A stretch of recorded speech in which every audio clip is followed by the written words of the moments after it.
Welcome to Shamrock Reddit Stories, where an entitled neighbor's plan to get her neighbor and his contractor in trouble for not getting building permits on a shed roof replacement backfires spectacularly. Settle in and let's get started. This one is from Matt C. Sweet, and it's called Entitled Neighbor Gets Her Day. It's a long one, but I hope it's worth it. I get a frantic call from my neighbor Dean, who lives right behind me, saying something about the city being there and he needs to talk to me. Slight backstory: his neighbor is a Karen of the worst kind. She will call the city if the grass is above half an inch above city rules. Called the city on me for having chicken in my backyard. I didn't know I wasn't supposed to have them at the time. The neighboring city allowed it. Now, Dean is an awesome guy who has known my wife since her birth.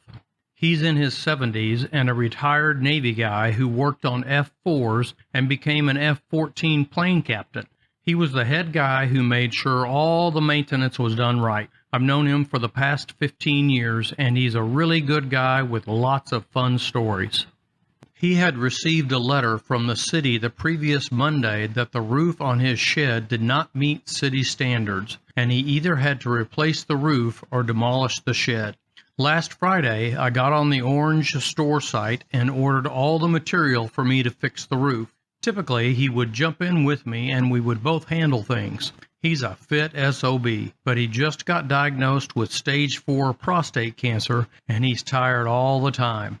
I, in my 40s, no problem. Dean, I got this. I'm a capable carpenter.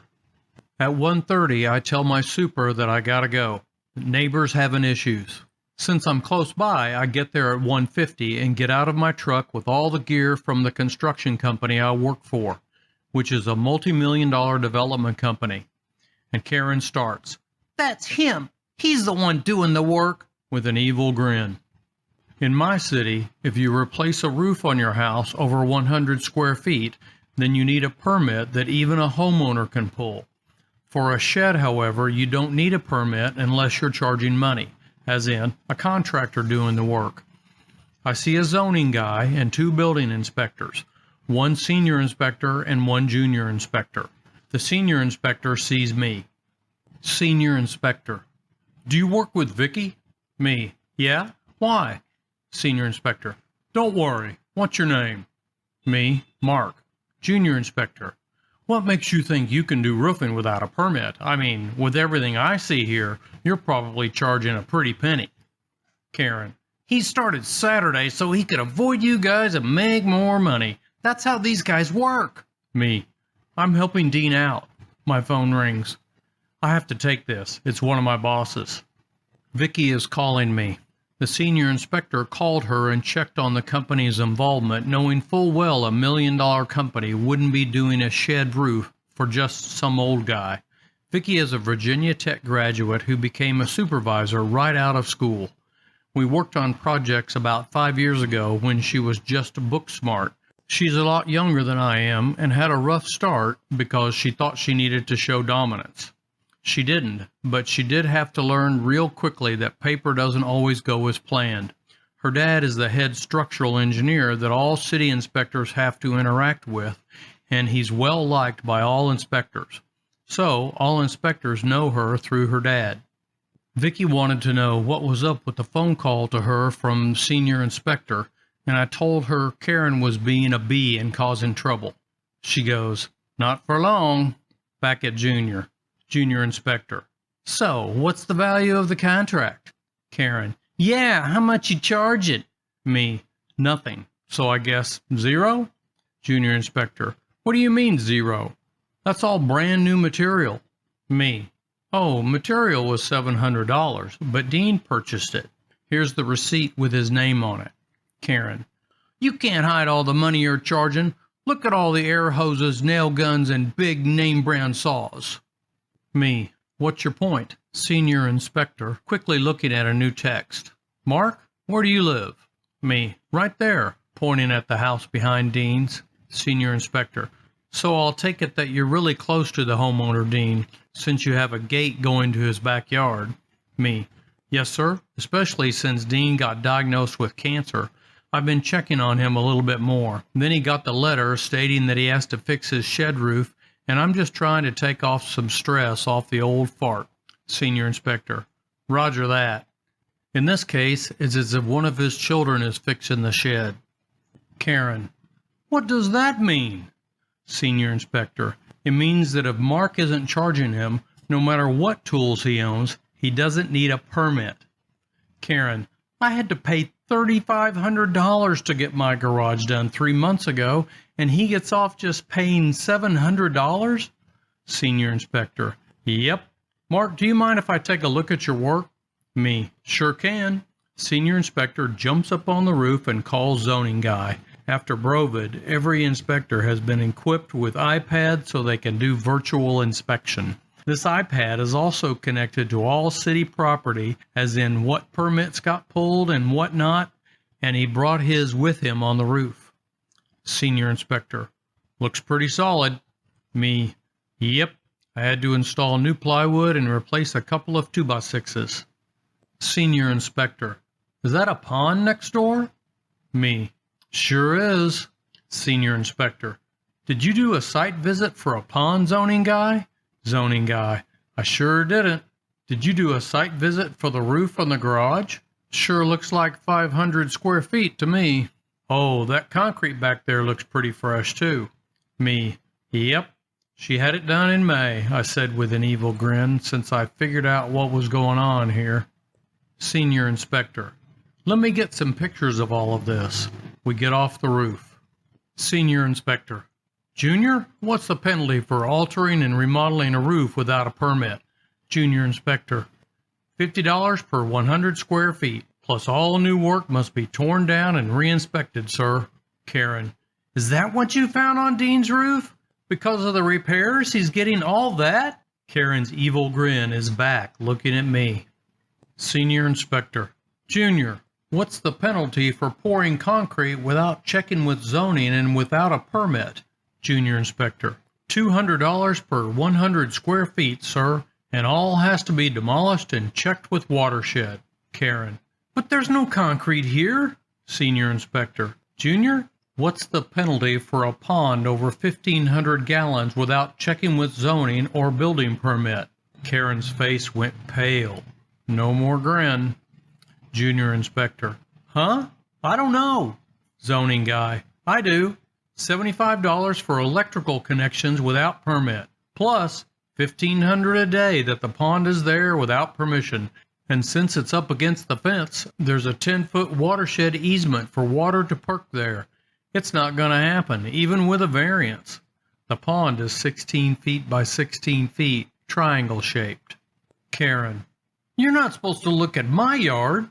You're here for this yard. Do you know who I am?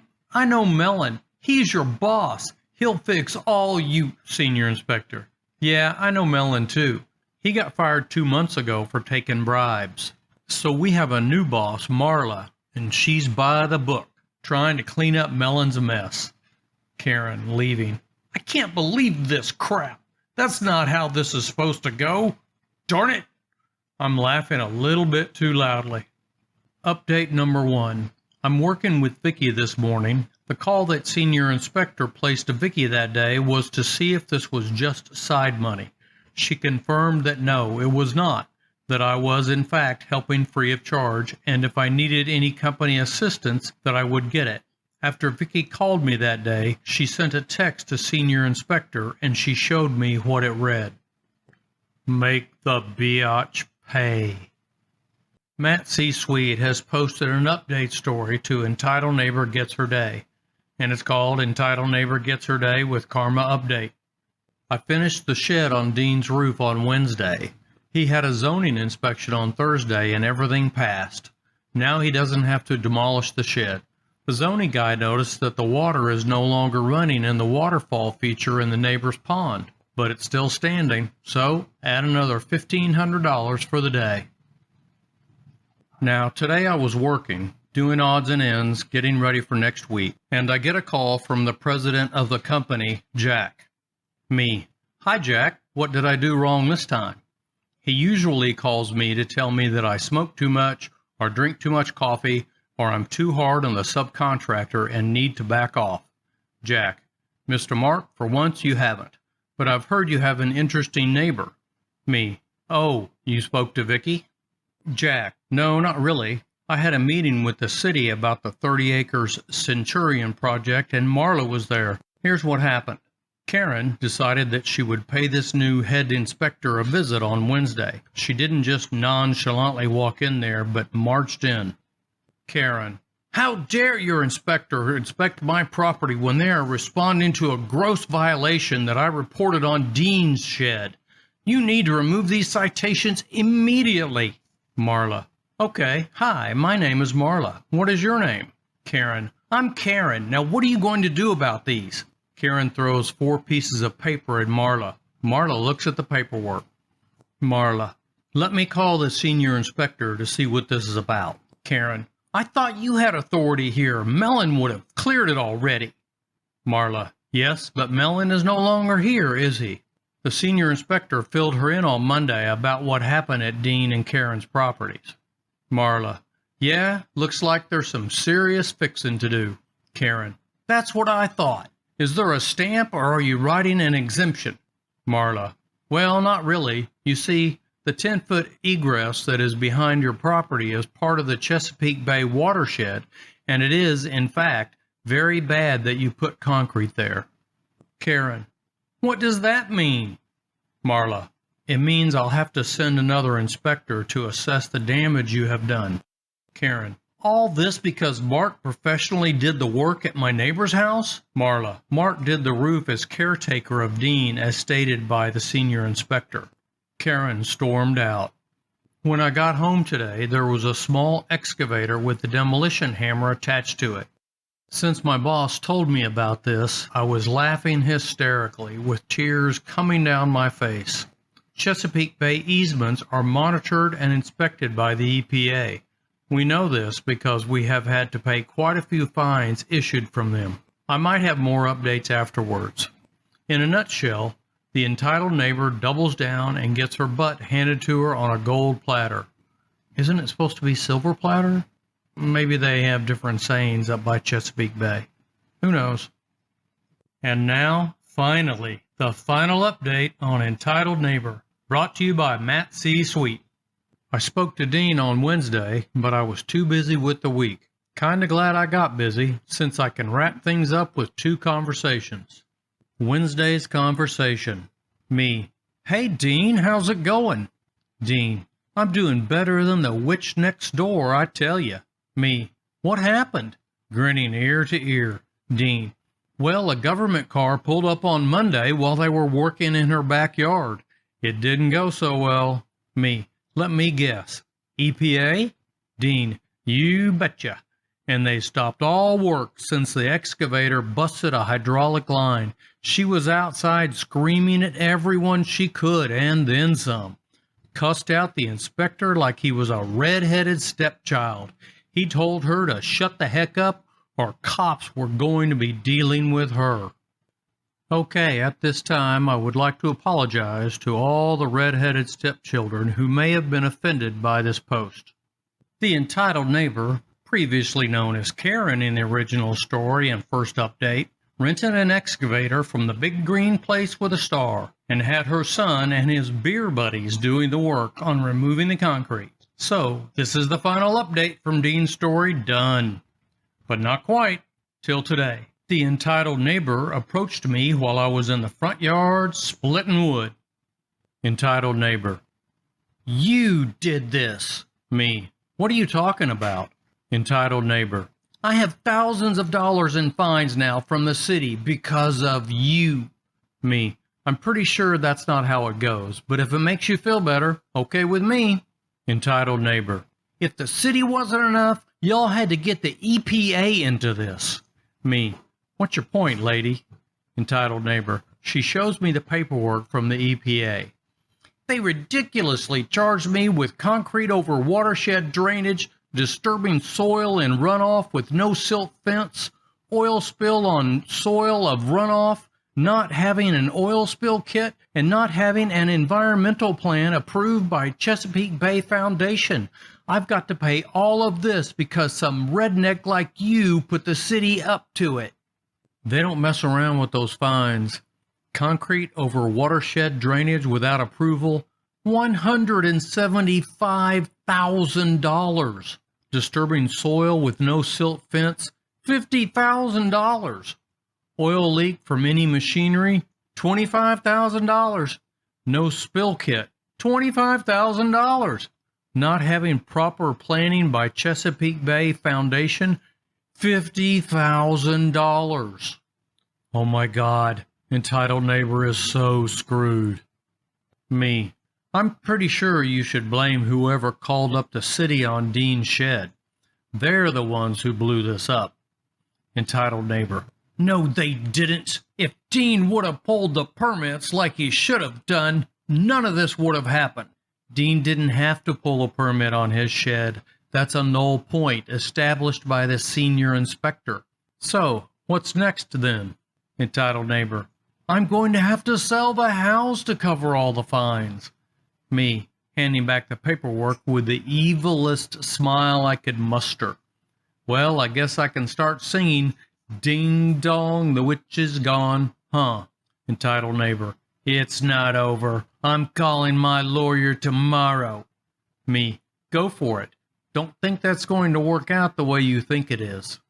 So, for the count of being a pain in the butt, she's got $325,000 worth of fines, plus the city fines. Her house value is about $275,000. I'm not an attorney, but I don't think bankruptcy is going to wipe this out. If she gets an attorney, it might get cut 50% at best, if she can prove she was unaware of what she was doing. As far as her suing me, there's a fat chance of that happening. I was not involved in any of it, and she would have to prove payment to me to make anything stick. Update. I had to work with Vicky today. I got her up to speed with what was happening with the entitled neighbor. She laughed to the point she almost peed herself a little. Vicky told me that, apparently, the husband of head inspector Marla works for the EPA in charge of erosion control. Best hour of work to start the day is laughing with the other guys. It almost seems like this story belongs in the pro-revenge category, but OP never really had a hand in those fines imposed on the entitled neighbor. No, this was all her doing, or should I say her undoing. Well, Seamus the Leprechaun and Shamrock Reddit Stories channel mascot has, once again, asked me to ask you to click on those like, subscribe, and notification buttons. In doing so, you'll help us to gain traction in the YouTube algorithm to make our channel grow. The bigger we get, the more you are entertained by Seamus's story choices. Thanks for watching. Until next time.